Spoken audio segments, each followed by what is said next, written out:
জয় শ্রীরাম, নমস্কার, সুপ্রভাত সবাইকে। গতকাল যেটা হয়েছে অভিষেক ব্যানার্জির সাথে, যদিও সেটা কাঙ্ক্ষিত নয়, কিন্তু এটা হচ্ছে মানুষের জনরোষ। এটা হওয়ারই ছিল। আর এটা নিয়ে অভিষেক ব্যানার্জি যে নতুন নাটকটা শুরু করেছে, ও ভাবছে যে আহ, প্রথমত তো ওরা তো এখন আর মা বেটা তো এখন আর লাইমলাইটের মধ্যে নেই, বাইরে চলে গেছে, ট্র্যাকের বাইরে। তো ভাবছে এইসব দিয়ে একটু যদি খবরে আসা যায়। ঠিক, বেশ, ঠিক আছে, কোনো অসুবিধা নেই, খবরে আসো। কিন্তু অভিষেক ব্যানার্জি, তুমি যেটা চিন্তা করছো, যে তোমাকে তো হাইকোর্ট বলেই দিয়েছে যে তুমি বাইরে যেতে পারবে না কোর্টের পারমিশন ছাড়া।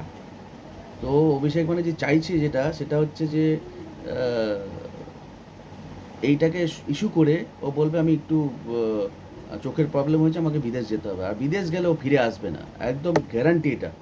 ও সেই জায়গা, সেই ফাঁকটাই খোঁজার চেষ্টা করছে আইনের মাধ্যম দিয়ে। সেটা যেন না হয়, প্রশাসনকে বলবো সেটা একটু দেখবেন কড়াভাবে। কারণ অ্যাপেলো থেকে বেলভিউতে নিয়ে গেছে ওর মা। বেলভিউ কিন্তু পরিষ্কার বলে দিয়েছে যে সেরকম কোনো বড় ইনজুরি নেই, তো সেরকম কোনো আহ, অসুবিধা কিছু নেই, বাইরে যাওয়ার মতো কোনো পরিস্থিতি নেই। হ্যাঁ, এমনি নর্মাল ট্রিটমেন্ট করে ছেড়ে দিয়েছে ওকে। তো এখন বিষয়টা হচ্ছে যে এইখানে কুণাল ঘোষ হয়তো মনে হয় বলছিলেন, সম্ভবত কুণাল দা, যে বিজেপির যোগসাজশ। দাদা, বিশ্বাস করুন, আপনাদের তোমাদের মতো এত মানে নিচু মনের দল আমাদের নয়। তোমাদের তো দল নয়, এটা তোমাদের ক্লাব ছিল, চালাচ্ছিলে তোমরা। তো বিষয়টা হচ্ছে যে আমাদের ছেলেদের বিজেপির কোনো কর্মী এর সাথে যুক্ত না, আমি দায়িত্ব নিয়েও বলছি, তার কারণটা আমি বলছি। আমাদের যে গার্জিয়ান, সম্মানীয় রাজ্য সভাপতি মহাশয় যেভাবে ইনস্ট্রাকশন দিয়েছে, তারপরে কোনো কর্মীর ক্ষমতা হবে না যে এরকম কোনো ঝামেলা করা। এটা মানুষের জনরোষ। মানুষকে যেভাবে তোমরা 15 বছর শোষণ করেছো, অত্যাচারিত করেছো, নিপীড়িত করেছো, এটা তো সবে শুরু। এটা সবে শুরু হলো, অভিষেক। এরপর যেখানেই যাবে তোমরা, সেখানে এই জনরোষ দেখতে পাবে। আজকে ডিম ছুঁড়েছে, কালকে হয়তো পচা টমেটো ছুটতে পারে, পরশু পচা ডিম ছুটতে পারে, করতেই পারে। তারপর হয়তো আলকাত্তা দিয়ে ছুটতে পারে।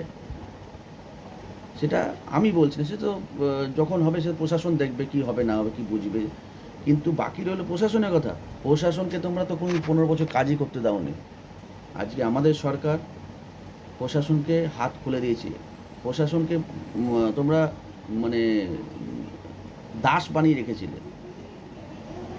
কিন্তু আমাদের সরকার, আমাদের সম্মানীয় মুখ্যমন্ত্রী শুভেন্দুদা প্রশাসনকে পরিষ্কার বলে দিয়েছেন যে আপনারা আপনাদের মতো কাজ করুন, কোনো রং দেখবেন না। আজকে যার জন্য বিজেপির কর্মীরাও এখন ভয়ে ভয়ে আছে যে আমরা কিছু করতে যাবো, আমাদেরকে অ্যারেস্ট করে নেবে। এরকম বহু জায়গায় হয়েছে, আমরা দেখেছি। তো প্রশাসনের উপরে আঙ্গুল তুলো না, এটা তোমার মানায় না, অভিষেক। কারণ প্রশাসনকে তোমরা দলদাসে পরিণত করে দিয়েছিলে। এটা তো সবে শুরু। এটা তো মানে ট্রেলার হলো। পিকচার পুরো ছবিটা এখনো তো বাকি রয়েছে, দিন পড়ে রইলো। তোমরা কি করেছো মনে নেই? হ্যাঁ, মায়ের সামনে মেয়েকে রেপ করেছো, মেয়ের সামনে মাকে রেপ করেছো, করিয়েছো। চন্দন দাস, গোবিন্দ দাসের মতো মানুষকে দিন দাহাড়ে মার্ডার করিয়ে দিয়েছো। তামান্নার মতো ছোট্ট শিশুটাকে তোমার উন্নয়ন বাহিনীকে দিয়ে মারিয়ে দিয়েছো। আরজি করার মতো মতো ঘটনা ঘটিয়েছো, পুলিশকে দিয়ে লাঠিপেটা করিয়েছো চাকরিওয়ালাদের, যাদের চাকরি চলে গেল, যারা ধর্মঘট করছিল, আন্দোলন করছিল, তাদেরকে কীভাবে মারা করেছো। ভুলে গেছে মানুষ নাকি? এত তাড়াতাড়ি ভুলে যাবে? এটা সবে শুরু, অভিষেক। এরপরে এরপরে আরও হবে। যেটা মানুষের জনরোষ, কেউ থামাতে পারবে না। আর তুমি ভাবছো এইভাবে তুমি এইসব ইস্যু করে তুমি পালিয়ে যাবে? সেটা তো হবে না ভাই। তুমি এইভাবে বিদেশ পালাতে পারবে না। মনে আছে কি বলেছিলে? ডিজে বাজবে রবীন্দ্রসঙ্গীতের সাথে। 4 তারিখে পরে কেউ যেন ঝান্ডা ধরার মতো লোক না থাকে বিজেপির। সেগুলো কোথায় যাবে? মানুষ কি ভুলে গেছে? তোমার ফলতার জাহাঙ্গীর কোথায় গেল? তোমার শেখ শাহজাহান কোথায় গেল? বড় বড় ডায়লগ অনেক মেরেছিলে। তোমরা শুধু পুলিশকে কাজে লাগিয়ে, প্রশাসনকে কাজে লাগিয়ে অত্যাচারগুলো করে গেছো। আমরা সবাই জানতাম, আমিও একটা সময় বলেছিলাম প্রশাসনকে 15 মিনিটের জন্য সরিয়ে দাও, তোমার দলটা থাকবে না। মনে পড়ে? আজকে প্রশাসনের উপর আঙ্গুল তুলছো? প্রশাসন যেটা করছে এখন ঠিক কাজ করছে। প্রশাসন প্রশাসনের মতো কাজ করছে এখন। হ্যাটস অফ প্রশাসন, পুলিশ প্রশাসন।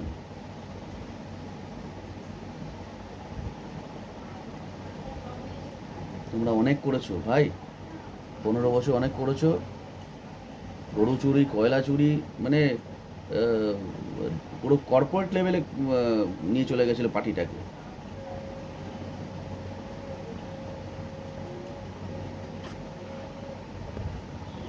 আজকে যদি তোমরা জিততে আমাদের জায়গায়, আজকে রক্তের হোলি খেলা হতো।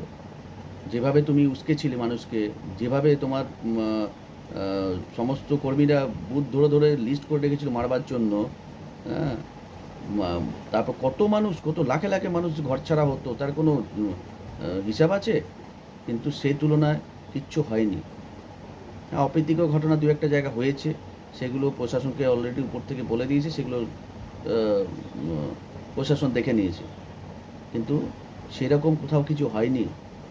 তোমরা ফিরে আসলে পরে আজকে রক্তগঙ্গা বয়ে যেত গোটা পশ্চিমবাংলায়, এবং কত মানুষ ঘরছাড়া হতো, কত মেয়ে ছেলের রেপ হয়ে যেত, তার কোনো হিসাব নেই। এখন বাংলা শান্ত আছে। আবারও বলছি, অভিষেক ব্যানার্জি, মমতা বন্দ্যোপাধ্যায় এই শান্ত বাংলাকে অশান্ত করার আর চেষ্টা করবে না, নাহলে ফল কিন্তু মারাত্মক ফল হবে। এরপর সেটা মানুষ বুঝিয়ে দেবে, সে ফল পরিষ্কার তোমাকে বলছি। সেটা তুমি হুঁশিয়ারি মনে করো, যাই মনে করো, শান্ত বাংলাকে অশান্ত করার চেষ্টা করলে কিন্তু জনগণ কিন্তু এবার ছেড়ে দেবে না। তোমরা যেরকম ঘরে ঢুকে গেছো, ঘরেই ঢুকে থাকো। তোমার চপ শিল্প করো না। মমতা ব্যানার্জি তো বলেছিল, তা তুমি চপ ভাজো এবার। আর মমতা ব্যানার্জিকে বলো, কি তুলোর কিসের বালিশ যেন, পলাশ ফুলের বালিশ না কিসের বালিশ যেন বলছিল হয়, কচুরি পানা দিয়ে কি হয়, ওগুলো কুটির শিল্প তুমি বলো মমতা ব্যানার্জিকে করতে ঘরে বসে বসে। তুমি চপ ভাজো, চপ শিল্প তো বড় শিল্প, তোমরাই তো বলেছো। সুতরাং শান্ত আছে বাংলা, শান্তই থাকুক। শান্ত বাংলাকে অশান্ত করার চেষ্টা করো না, এর ফল ভালো হবে না। বাংলার মানুষ এখন স্বস্তির নিঃশ্বাস ফেলেছে।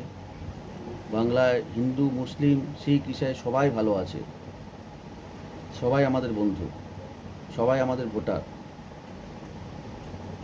মুসলিমরা হয়তো আমাদের ভোট দেয়নি, ঠিক আছে, কোনো অসুবিধা নেই তাতে, তা বলে তাদেরকে আমরা ছুঁড়ে ফেলে দেবো? কখনোই ছুঁড়ে ফেলবো না।